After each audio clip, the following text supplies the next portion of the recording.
Hello and welcome. In today's video I'm going to show you how to start a worm bin or a vermicompost setup. I just completed a how to harvest vermicompost video and I thought what better time to show you how to start one back up than when we just emptied one out.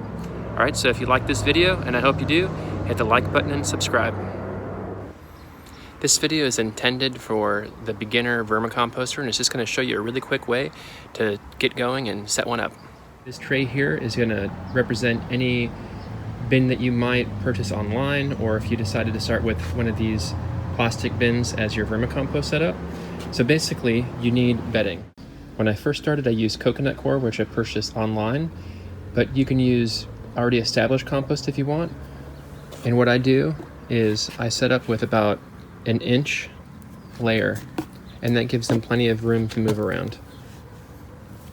Here's compost that I've already started from a different vermicompost setup. And as you notice, I already have worms in this from my previous setup. That's a good sign. The next thing I do is I use my little sand rake and I rake out a little space to put the food. Now, with composting worms, they are surface feeding, so they go from one side of your bin to the other, which is important because when you put the food on one side, it gives them a place to kind of hang out, and when they're ready to eat, they'll migrate over. When the food on the other side is about ready to finish composting, you can add food on the other side, and your worms will migrate from the side where the food is decomposing to the new side where the new batch of food is. I have here a little container of some of the food that I like to feed my worms. They love avocado. I usually put it face down. They also like eggshells. That helps them digest. I have a coffee grinder that I grind down my eggshells with. I just sort of spread that around. This is part of the avocado that I put in.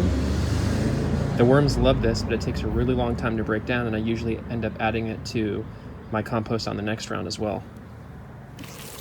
Lettuce is fine. Fruits and vegetables are fine. You may want to avoid things like citrus. You definitely want to avoid any kind of animal product, cheese, oil, meat, fish. They also love coffee grounds. The things that I notice that my worms really love are anything sugary, like papaya. They love pumpkin, they love avocado, they love coffee grounds. These are just some examples. Towards the end of the video, I'll try to make a list of some of my go-to foods. After I've placed my food on one side, I like to sort of bury it with the already established compost. Or if you're starting a new bin with coconut coir, you would just put some coconut coir over top. The next thing I love to use is cardboard or paper shreds. In California, our newspaper has soy-based inks, so those are fine to use. I also like to reduce my carbon footprint by using Amazon boxes as bedding. What this is going to do is it's going to go over your tray or your bin, and it's going to do a couple of things. It's going to help with the moisture level, and it's also going to keep any gnats and other bad bugs away that you don't want in your bin. Another good thing to point out is anytime you're feeding your bin, you're going to want to add bedding. Now this can also be leaves.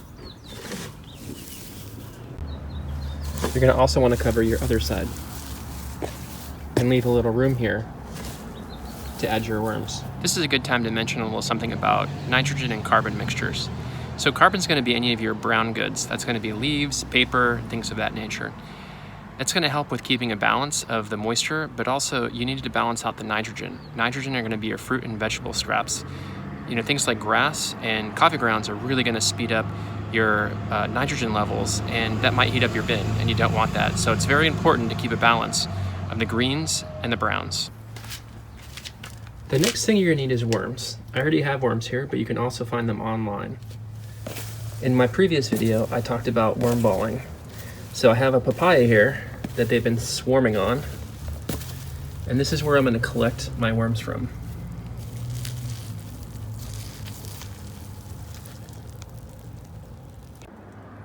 So here I have my worm ball.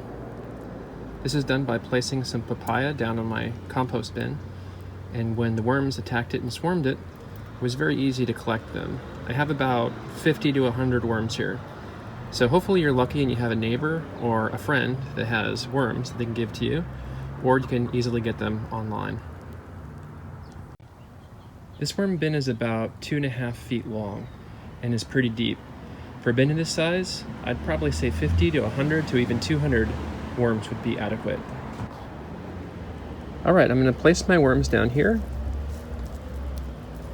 and then very gently, I'm going to cover them with bedding. Once they get their bearings and they start to establish their residence, they'll end up moving towards the decomposing fruits and vegetables that I have over here.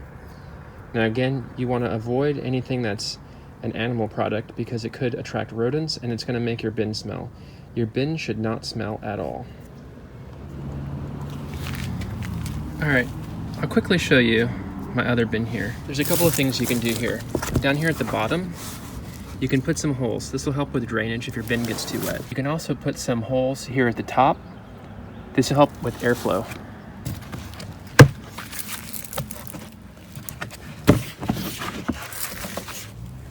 All right, here you can see I've used dried leaves and other brown materials for my top mulch area.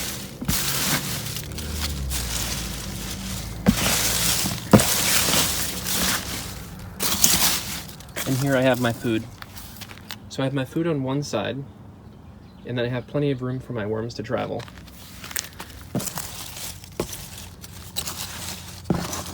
And here you have the worms down at the bottom, feeding on the decomposing organic matter.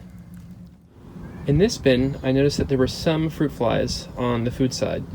That's just because I didn't put compost on top to cover the food scraps, but that's not really a big deal. This bin is outside and I'm not really worried about it. From here, I can take my brown goods and move them back over. Note, food is on one side and the other side has not been fed. Once you cover up your bin, all you have to do is put the lid on and then your bin is ready to go. Another great thing about these bins is that they're stackable.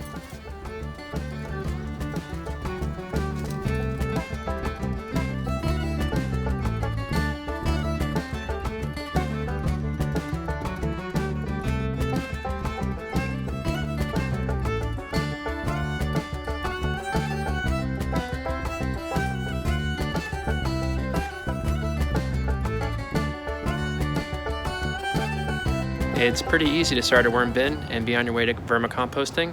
It's one of the most beneficial things you can do to help your plants with nutrition uptake and also add beneficial microbes to your soil.